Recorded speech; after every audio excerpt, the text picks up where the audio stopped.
Olá você, eu sou Rafael Bandeira, e hoje a gente vai estar falando a respeito aí do Raspberry Pi. Na verdade a gente vai iniciar uma série, né, falando a respeito aí da fundação Raspberry, né, como é que isso aconteceu, o que é o Raspberry, suas diferenças e tal.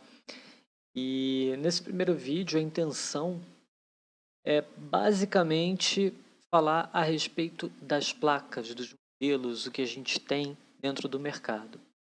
Legal? Então, vamos lá.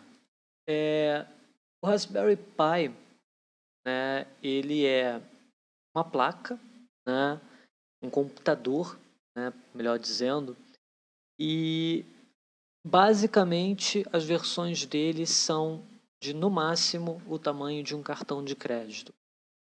Então, se for parar para pensar, um cartão de crédito, né, sendo um computador, a primeira reação que a gente vai ter é do tipo, nossa, deve ser um computador ruim, ou deve ter um baixo poder de processamento e por aí vai, né? Mas a finalidade do Raspberry, né, é de trabalhar com jovens, né, de modo que eles aprendam a parte de tecnologia, né?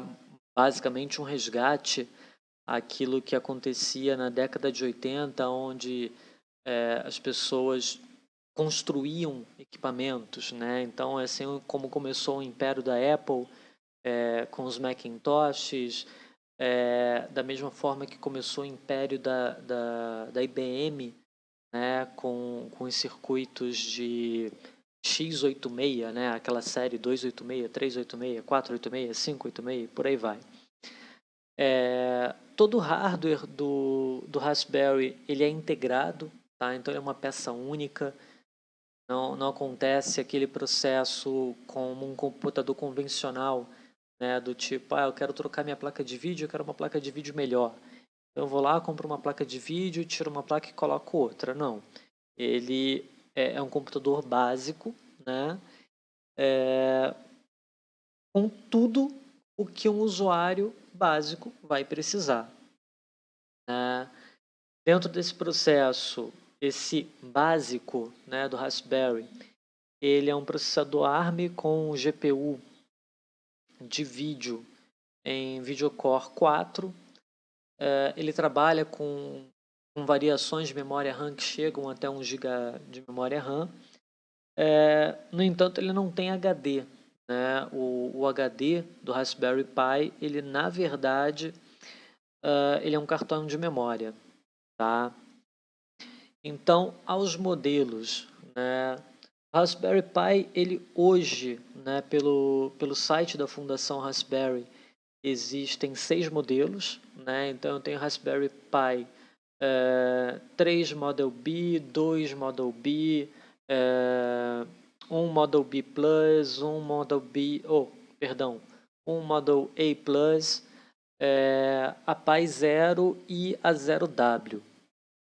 Tá, então eu vou falar rapidinho só para a gente iniciar a nossa série de vídeos aí, e ter uma noção um pouquinho sobre essas placas.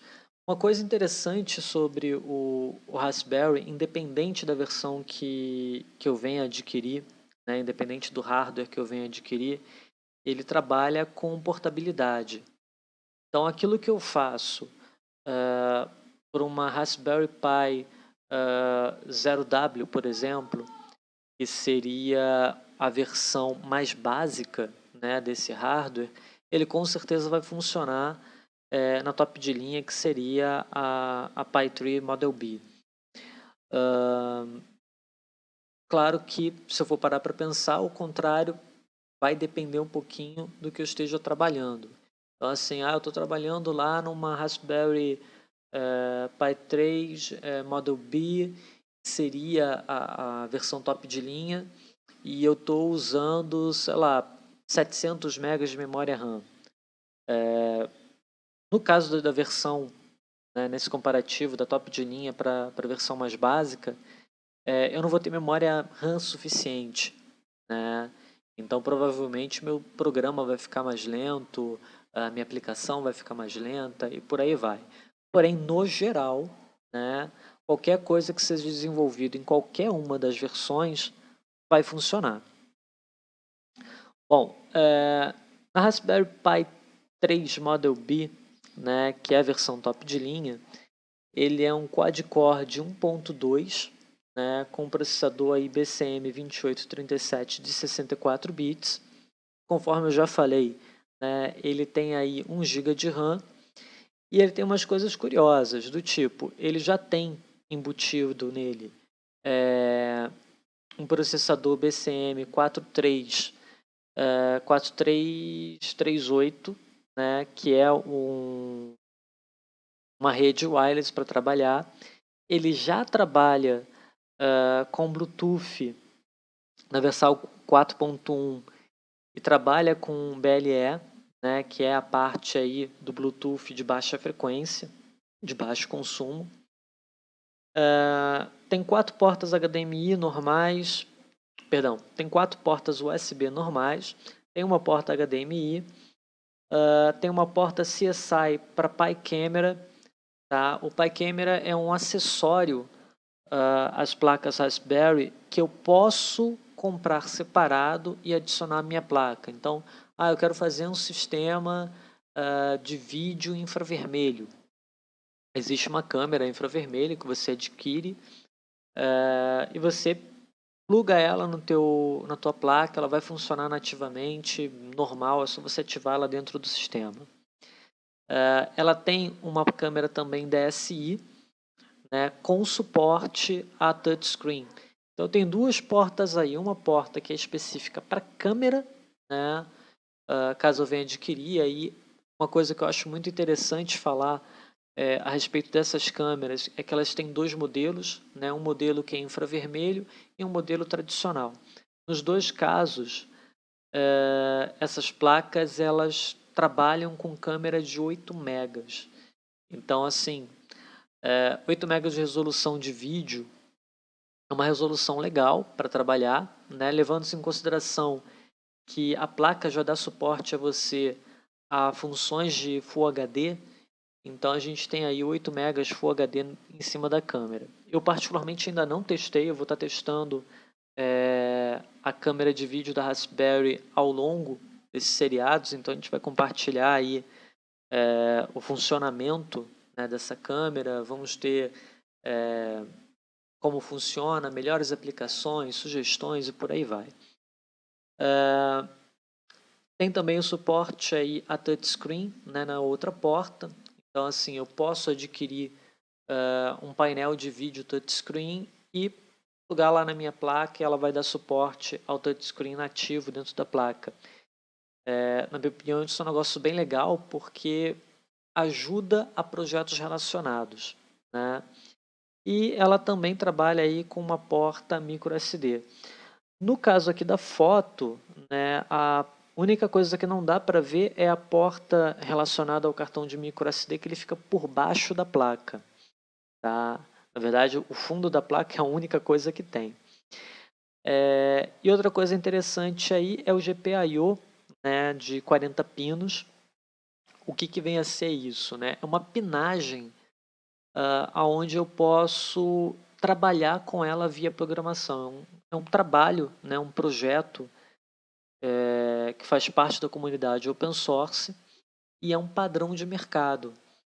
Então, assim, se eu estiver trabalhando lá com Arduino, por exemplo, né, e o meu Arduino tiver a mesmo tipo de pinagem, né, ele tiver lá 40 pinos em GPIO, eu consigo transpor tudo aquilo que eu estiver plugando no meu Arduino para dentro do meu Raspberry.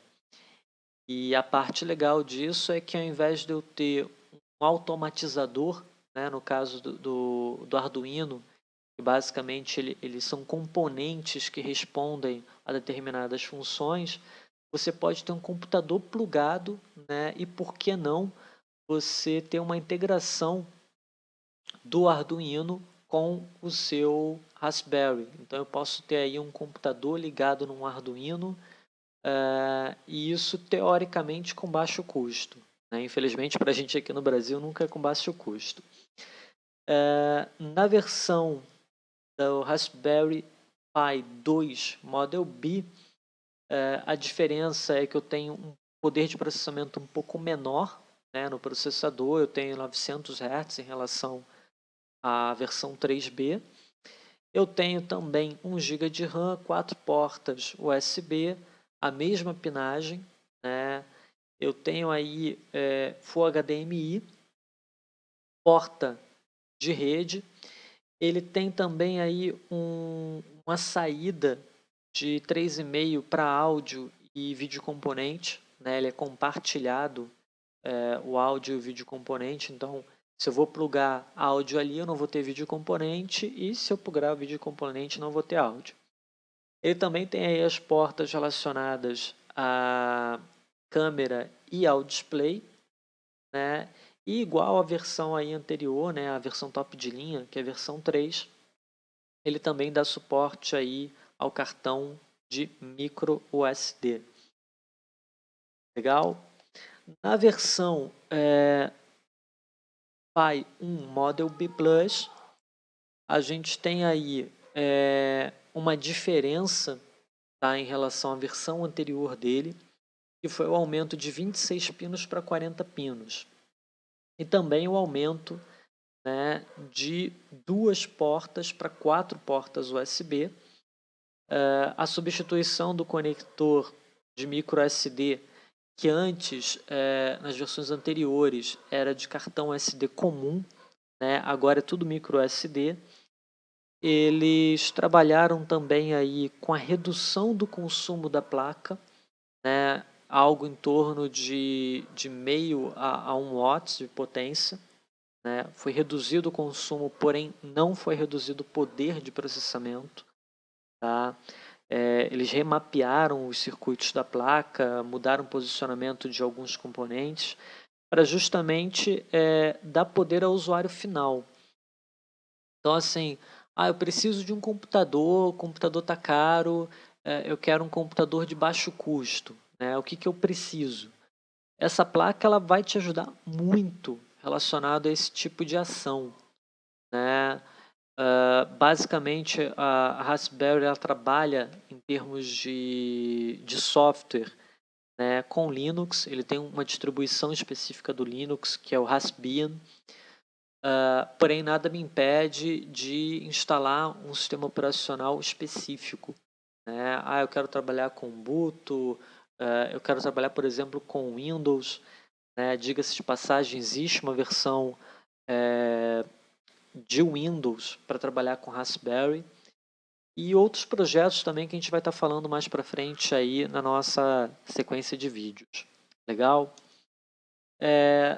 Na E Plus, né, na Raspberry Pi 1 Model A Plus,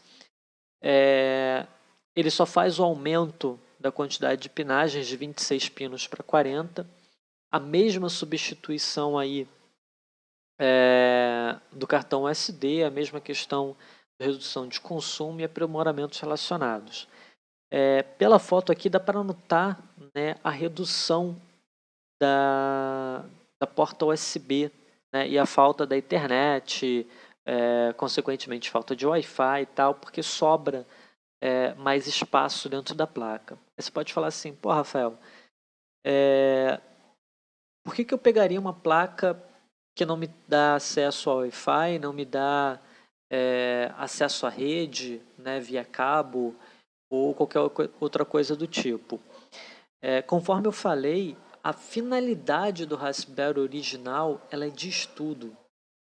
Então, muitas das vezes, eu posso ter um caso aí de algum projeto que eu queira desenvolver, né, algum estudo que eu queira desenvolver, aonde eu não tenho necessidade, por exemplo, do acesso à rede via cabo, né, aonde eu não precise do acesso via Bluetooth, por aí vai, né. Nesse caso aqui em específico, né, se a gente for imaginar uma situação assim mais próxima da realidade, seria, por exemplo, uma máquina que eu vou trabalhar sozinho, né, uma máquina de estudo. Por exemplo, poxa, eu preciso ler um livro, né, baixei um livro, um PDF, um e-book, alguma coisa assim, eu quero ler. Eu não preciso de internet para isso, né? Eu não preciso de internet para fazer leitura, eu não preciso estar conectado na rede para fazer a leitura. E aí, essa placa em específico, ela caberia bem, tá? Cada um dos modelos tem valores determinados pela Fundação Raspberry e, óbvio, né, na hora que chega no mercado isso varia por questões de lucro, imposto e por aí vai. Porém, ainda assim, ele fica num custo muito mais acessível do que seria uma placa convencional, né, um computador all-in-one que você compraria em alguma loja por aqui no Brasil. Na família, aí já chegando no finalzinho, a gente tem a Raspberry Pi Zero. Particularmente, os vídeos que eu vou estar realizando vão estar sendo alternados dentro dessa família, né, tanto da Zero quanto da Zero W. E aí, a Zero ela tem um negócio que eu acho muito legal, que é o seguinte. Primeiro é o tamanho. Né? A Fundação Raspberry conseguiu deixar menor aquilo que era pequeno. Então, assim, todas as placas que a gente falou até agora, elas têm aproximadamente o tamanho de um cartão de crédito. No caso da Raspberry Pi Zero ou a Zero W, né, depende aí do modelo que você queira trabalhar, ela é menor do que um cartão de crédito. Tá? Termos se você for imaginar, ela cabe aproximadamente na palma da sua mão. Então, assim, é uma placa muito pequena e tem uma característica específica para trabalhar com robótica. Então, assim, poxa, eu quero criar um robozinho para navegar dentro da minha casa, ou eu quero criar alguma coisa relacionada à robótica e quero que seja algo pequeno, né? A Pi Zero ela cai como uma luva relacionados a isso, né? A diferença, né, tudo aquilo que tem pró tem contra, é que no caso da Raspberry Pi Zero, tudo nela é mini ou micro. Então, assim, a porta HDMI, que seria um HDMI padrão, ela é uma mini HDMI. A porta USB, que seria uma porta USB padrão, ela é uma mini USB. Né? A pinagem, né, que no caso das outras versões é só eu chegar lá e plugar os cabinhos e conectar os meus dispositivos, eu tenho que soldar. Ela não vai ter a conexão para vídeo e a saída, né, de 3,5 para áudio, né, porque não sobra muito espaço, então eles optaram por remover essa funcionalidade, porém eles têm dentro da pinagem da placa um local específico. Então, assim, poxa, eu preciso colocar uma saída de vídeo componente, eu preciso colocar um botão de reset na minha placa.